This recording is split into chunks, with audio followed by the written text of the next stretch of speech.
Defending the Harley Davidson brag about freedom. Nothing beats the feeling of riding a big V-twin.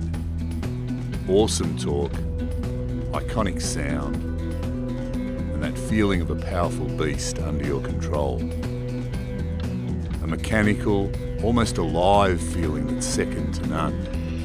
It doesn't take much to release the spirit in your Harley Davidson and make it perform. Performance is subjective, but for sure riding a Harley is freedom.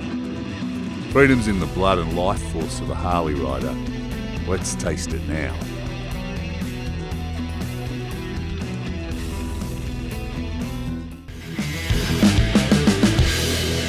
Today I'm going to defend Harley Davidson riders and owners around the world from the rabble of outsiders, haters and armchair critics. They've attacked us with 4 basic arguments or criticisms, which I'm going to dismantle in a matter of minutes. Now, some of you, my fellow Harley riders, might be thinking, who cares what other people think? Well, we care. Irrespective of what you think about the company Harley Davidson and or its dealers, the fact is, without them, you wouldn't or you won't in the future have that excellent bike that you now ride and enjoy.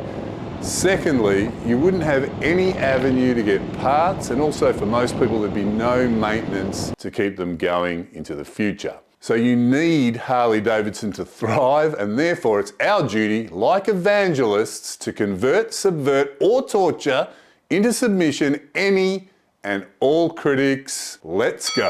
Hi, my name's Eamon. Welcome to the channel. We're also going to have a competition and give away some things for free as a big thank you to all the subscribers, viewers and the people who purchased supporter gear in the last month or two. We crossed the 10,000 subscribers mark last week. So thank you, and stay tuned till the end to find out what you can easily win for free.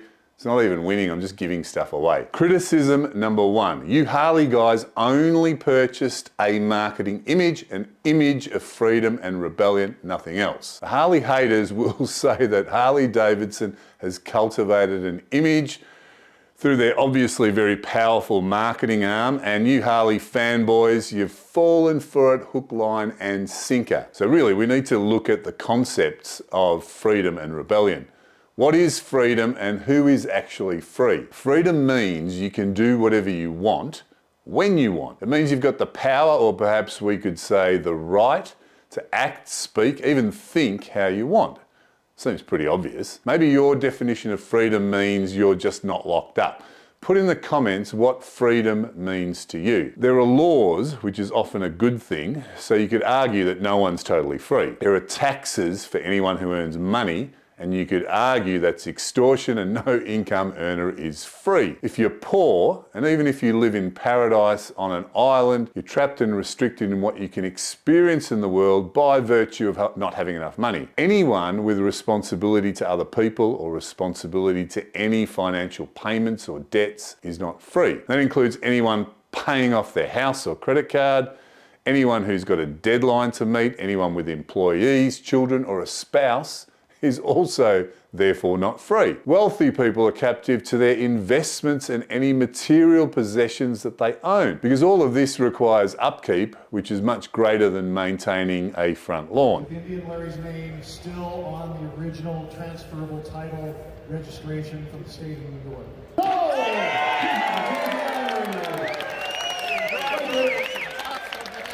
Don't worry, no one's safe. Even movie stars are restricted in movement because of their fame. They've got privacy and security issues. Many will never ever be able to separate genuine friends from those people looking to make money from them. No one's totally free, but Harley riders are freer than most. Harley riders are freer than people who drive cars and freer than people who are restricted to lesser forms of transport. Harley riders are also more free than other motorcyclists because they don't get hung up as much anyway on wearing all the right safety gear and helmets. That's freedom. They make more noise on their bikes than most other riders on other brands. That's freedom. The most popular bikes in the Harley lineup are the touring bikes, and touring and long distance riding is freedom, even if it's only on the weekend. Like all motorcycles, Harleys have the ability to be ridden fast, much faster than most cars, and that's freedom freedom at the flick of your wrist. Harley riders have a huge worldwide network of other riders and groups and events and dealers that all welcome you wherever you go. That's freedom. Now, the traffic parts for you on a Harley, that's freedom. And I think there's a story somewhere about a guy called Moses. He does a similar thing, so I think we are on a good thing. Now, let's talk about rebellion. Where does the Harley Davidson image of the rebel come from? Harley Davidson made 88,000 WLA models for the military in World War II.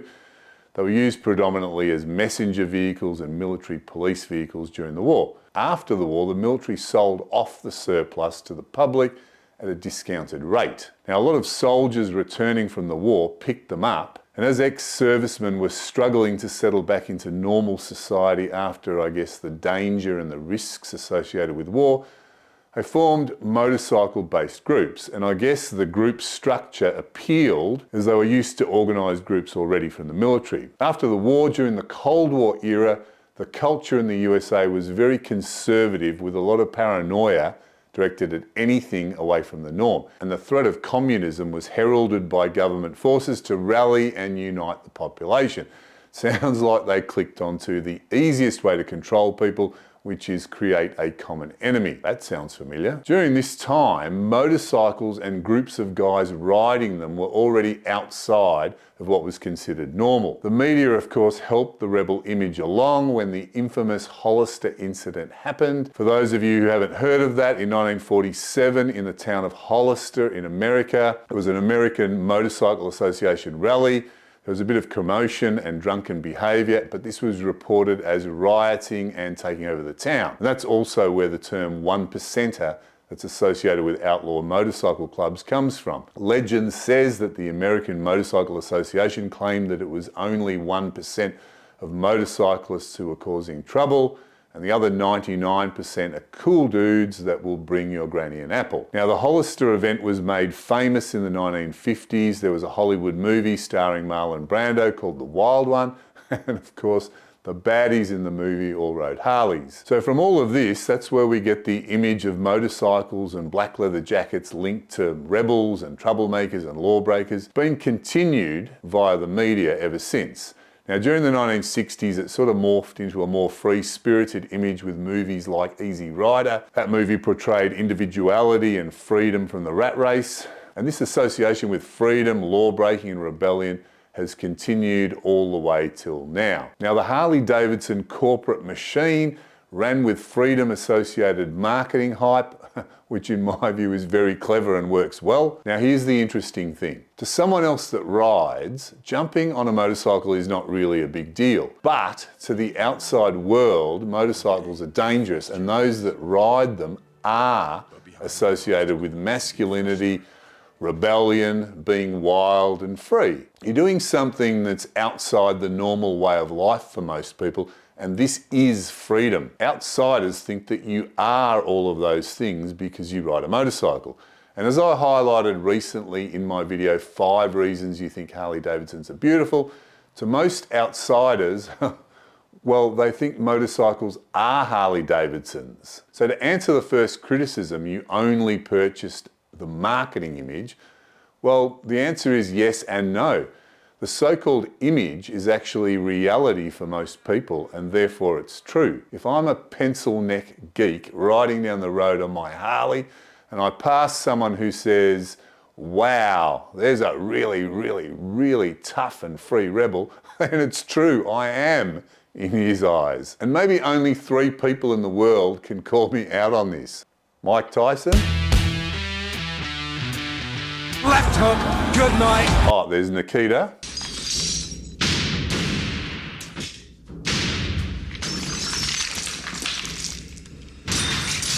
And Popeye.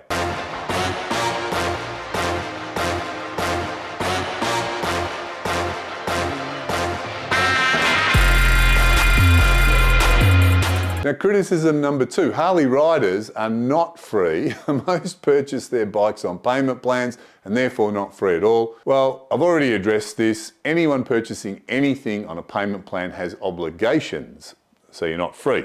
But so what?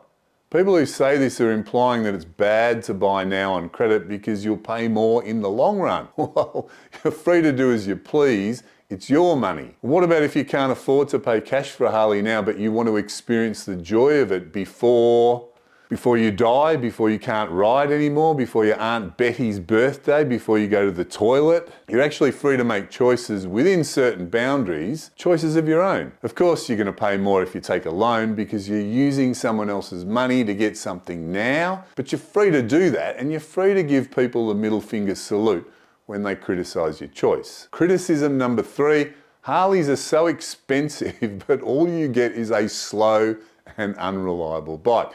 I get this comment left on my videos all the time, and I always laugh because it is hilarious. Harleys might be slower than some other bikes, but they're designed as cruisers with torque, not racers. They're designed to retain their iconic sound and look. So therefore they're going to have restrictions, but we love them. They're easy and very enjoyable to ride.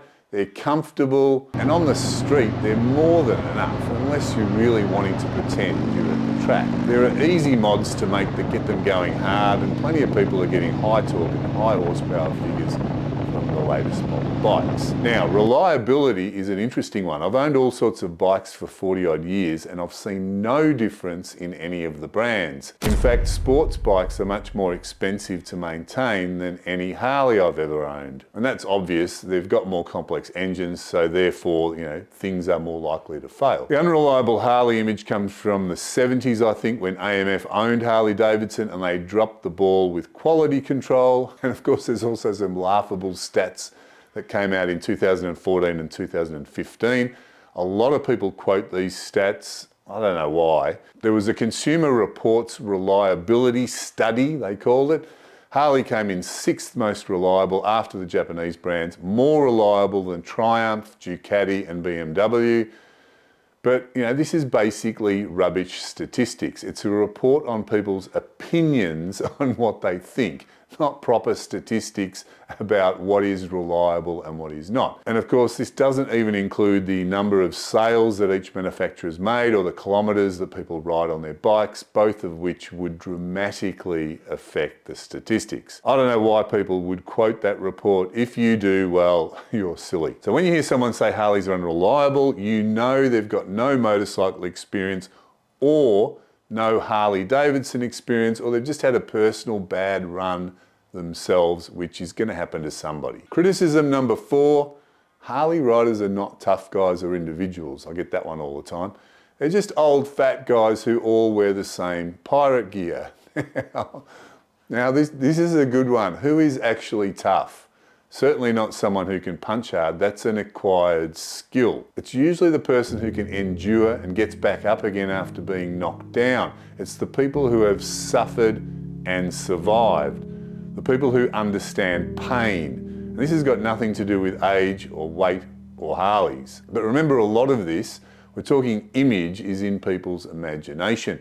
If I ride past on my fat boy and people associate me with the Terminator, well then it's true and I'm as tough as him. If they think I'm a pencil neck or an old fat guy, well, then to them I am. But what about individuality? I don't see any other brand that can be modified like Harleys can, and I don't see any other brand that has so many add-ons, alternate parts and aftermarket suppliers that will make your bike individual. So I say case closed on motorcycles. As for all of us riders, sure, there's a lot of black clothing.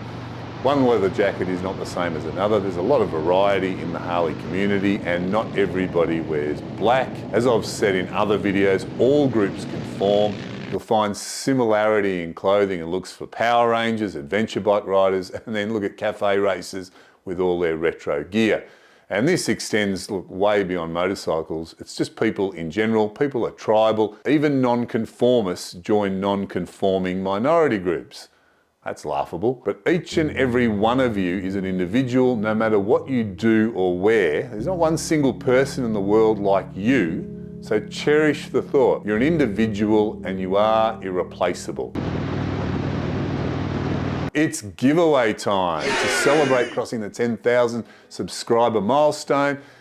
And to say a big thank you to everyone who watches the videos and helps the channel in any way. I'm going to give away a few products. First, there's an Old Not Dead t-shirt. You can have any color you like as long as it's black or gray, green, that other color. Any size you like as long as it's large, extra large, 2 extra large, or 3 extra large. I'm going to give away a fantastic airflow seat cover. Keeps you cool on your seat in the warmer weather or on longer rides. The size is large, so you're probably going to have a Harley touring bike. And the third thing is an Old Not Dead stubby holder.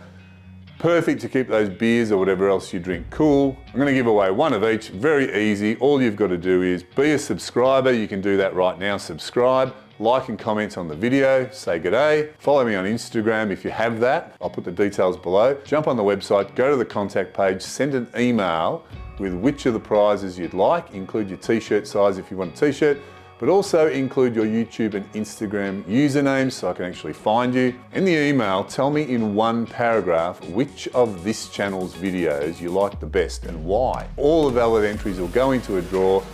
I'll pick one, 3 actually, randomly, and I'll announce the winners in the next video. Now that you understand why you can brag about freedom on your Harley, check out my video, The 7 Ways to Stay Alive on Your Harley Davidson Motorcycle, which is seriously important. You want to stay alive. If you like today's video, help the channel with a like and subscribe, even a comment. Don't forget to hit the notification bell when you subscribe. There's also some great gear on our website. Check it out, help out the channel. Thanks for watching.